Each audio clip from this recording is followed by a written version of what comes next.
everyone, welcome back to my channel. So last week we spoke about the Springs House of Horrors, and if you haven't seen that, it is up here for you to watch again or for the first time. So we're actually going to start our story off a little bit differently today, as we're going to start with someone who actually escaped the serial killer's grasp. So the victim who escaped, Gert van Rooyen, actually wanted to keep her identity anonymous even though she is older or over 18, and after everything that she went through and listening to her story, I kind of understand why she wants to be anonymous. But recently one of Gert van Rooyen's victims came forward, and she is around 52 years old, and she stays in the Port Shepstone area, which is in South Africa.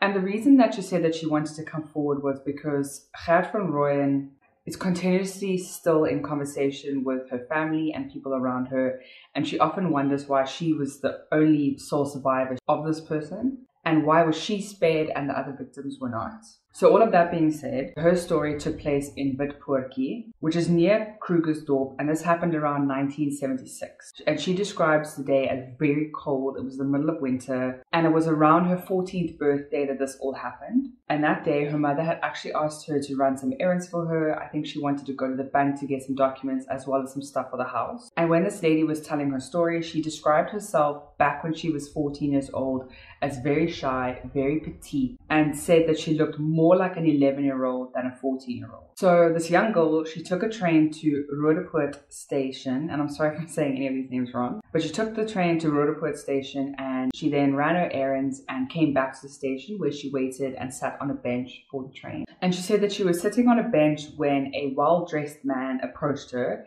and she said that the first thing that she noticed was his very, very dark black hair and his eyes that were so piercing. So she couldn't remember if they were really light blue or if they were a greenish color, but they were like staring at her. So they got talking, and she actually said to him, you know, I'm sick and that's why I'm here. And so this man said to her, oh no, that's fine. You know, come with me, I'll take you home. And you know, you can't really be wandering out here while your mother's sick. You have to go home to her. You have to look after her. Someone needs to be with your mother. So at first she was like, I don't really want to go with you. I know what stranger danger is. But she said that it was so cold while she was sitting out there, and she was worried about her mother. So she took the man up on his offer to take her home. And she said that she remembered climbing into a car that she said looked very small and reminded her of a Volkswagen buggy or a Volkswagen Beetle. So as soon as she got in the car, she said that the man looked at her and said, let's go home. And she said that while they were driving, he put his hand on her knee and said, you're a good girl, your mommy will be proud. She then said that the hair on the back of her neck started standing up, and she said that she couldn't breathe properly, her heart was beating, and while this was all happening, his hand was on her leg. She noticed that he actually wanted to take the turn off to Krugersdorp, where she didn't actually live that way, and she knew that that was not the right way to get home. And as soon as she saw that, she was like, I need to get out of here now, and right away. So as soon as this mysterious man started slowing down to kind of take the turn off, she realized and looked next to her that the lock was actually unlocked in the car. So when he started slowing down, she opened the car, rolled out as quick as she could, and made a beeline for any house that she could find and hid in the bushes. And because he kind of was already trying to take the turn off to go to another place, he had to turn the car around in order to get to her. So she had a few seconds to get away, but while she was hiding, she realized that this beetle kept riding around in circles, and he must have circled her, she said, around 10 times. But then she noticed that the car stopped coming, and when she waited a little while, she was like, okay, he's not coming back. So she ran home, and she was crying the whole way home. And I'm not sure if she reported this to anyone because she didn't have any description besides the color of his hair and that he drove a Beetle. But sadly, this could have been Gert van Rooyen's first victim, but it was sadly not his last. So today we're going to talk about the apparent serial killer Gert van Rooyen, who went on a killing spree from 1988 to 1989. And this all happened in South Africa.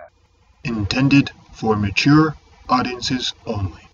Cornelius Gerardus van Rooyen was born on April 11, 1938, and most people just called him Gert van Rooyen. Gert was quite known by the police at quite a young age. He was really naughty and just one of those kids that were in trouble all the time. So when Gert was around 15, 16 years old, he was actually sent to a reformatory school for naughty boys because he was caught stealing a car that he had driven from Cape Town to Pretoria. And the reason that he had actually stolen this car was to see his mother, who was kind of ill and on her deathbed, which to be honest, I kind of feel bad about that for him. But most of his crimes when he was young involved petty theft and just theft in general. And in 1960, Gert was actually charged with stealing of car parts as well as clothes. And I'm not sure if he spent any time or actually went to prison for these crimes. So I'm not sure if this was after he had gone through his criminal rampage or if it was during the time. But eventually he did get married and he ended up having 6 children: Anna Marie, Judith, Hannes, Flippy, Gerard, and Adrian. And after all of Gert's children were born, he actually ended up starting a legitimate and legal business with his brothers, which was kind of a construction building kind of business. Now, with this story, Gert is either squeaky clean and doing nothing, or he's just flipped the switch and gone a whole 360 and is just causing chaos. And remember I told you about his first abduction, or it may have been his first, which was in 1976.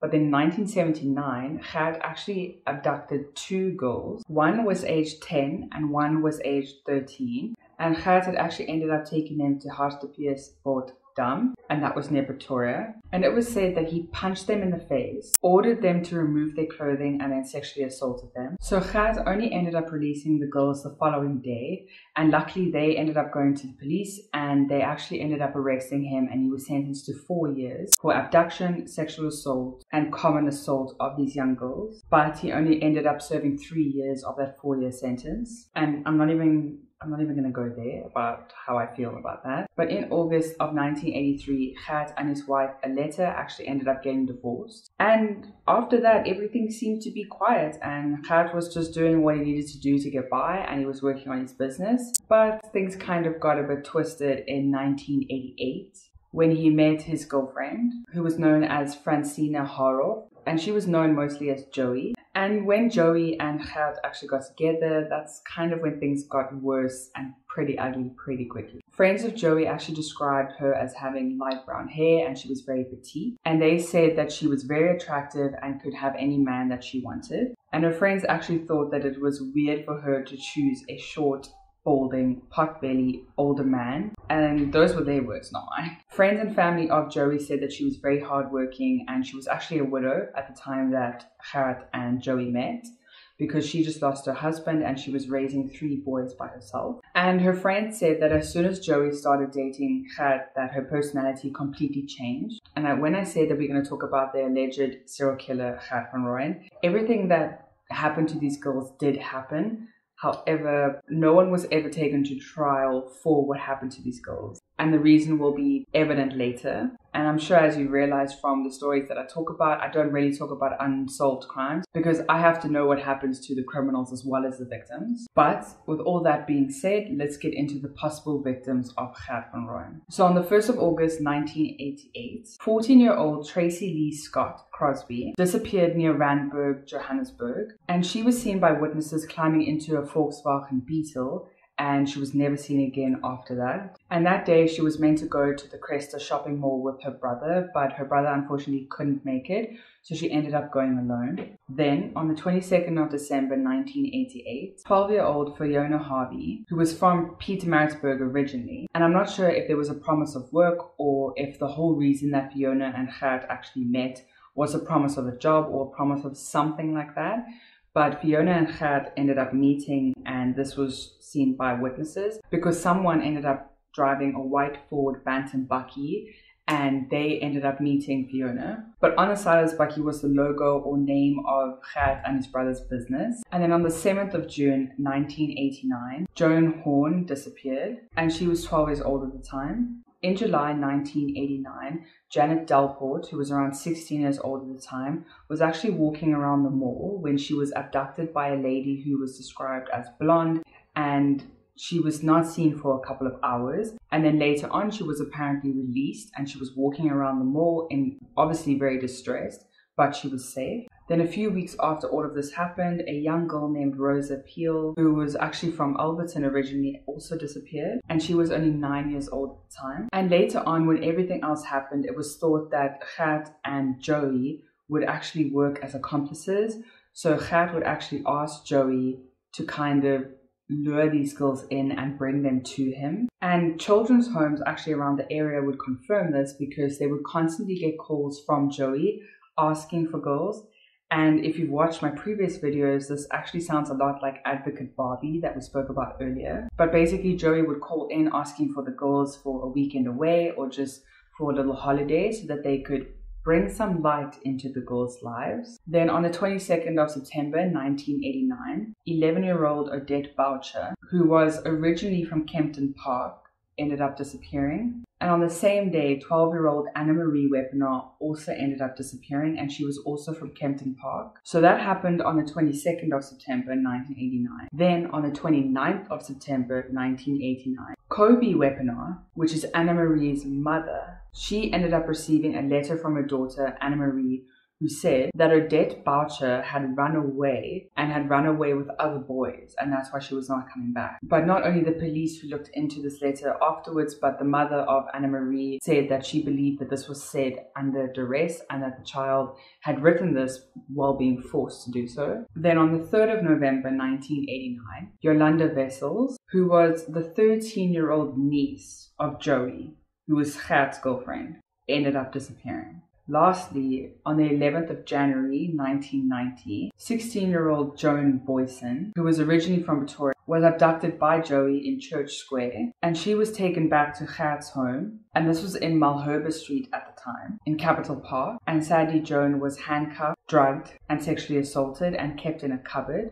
And I'm not sure if Gert only abducted Joan because she thought that she was younger and smaller maybe than she was. But luckily Joan ended up escaping, and she did inform police exactly what happened. And what police did was that they couldn't just run in there and pull Gert out because they wanted to gather as much evidence as they could. So what they did is they kept surveillance of Gert and Joey's house, and they just watched them for a couple of days until one day they thought, okay, nothing's happening. But they noticed that Gert and Joey came kind of driving past the house. The vehicle that they used to drive past was one of the vehicles that were used in one of the abductions. So police noticed this and they started chasing down Joey and Gert. So eventually Gert was like, you know what, I'm over this, let's just get this done with.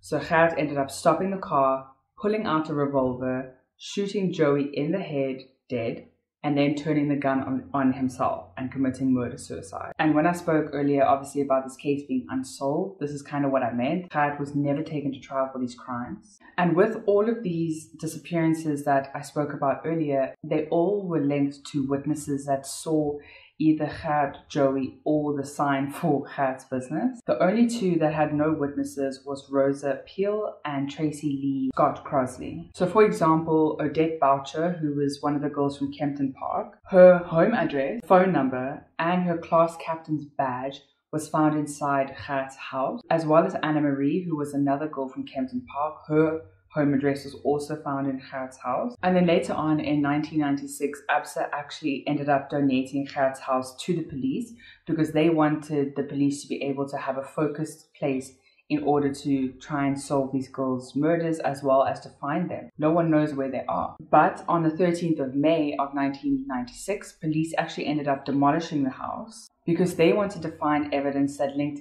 any evidence to Gert that they could positively say that they actually ended up murdering the girls. So what they did is they took the roof apart, they looked for anything in the roof, they looked for human hair, nails, any DNA on the walls. They even looked in the kitchen through any of the cavities to find any type of DNA, but sadly nothing was found. No DNA of the girls were found in the house. Then on the 12th of March 2007, there was apparently some renewed interest in the case, and this was because some bones were found on a beach in KwaZulu-Natal. At the moment we're coming to you from Blythdale Main Beach, where police and forensic teams and some members of the families of those girls who went missing during the Gert van Rooyen paedophile case in 1988 and 99 have gathered, as police believe that they may have sourced the remains of one of the victims.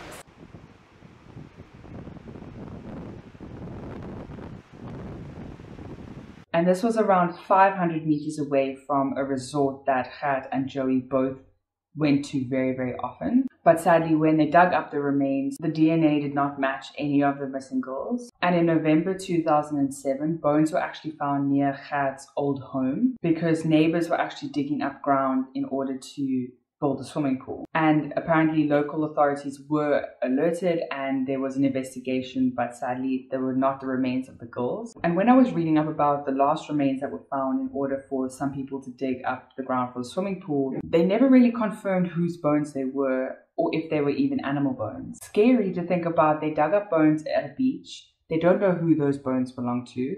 They dug up bones near someone's garden and they don't know who those bones belong to. So it's just scary to think about how many places just people could be lying as their last place and no one knows. That being said, that's the end of Gert van Rooyen's case. Let me know if you enjoyed this more unsolved kind of conspiracy vibe of what really actually happened. Like I say, I really like closure, but I think this was the closest type of closure we could get to who did it. But sadly, we don't know where any of the girls are and what actually happened to them. But I hope that you were entertained by this case and I hope that you're staying safe out there. Please leave a thumbs up and don't forget to subscribe, and I will see you again next week. Bye.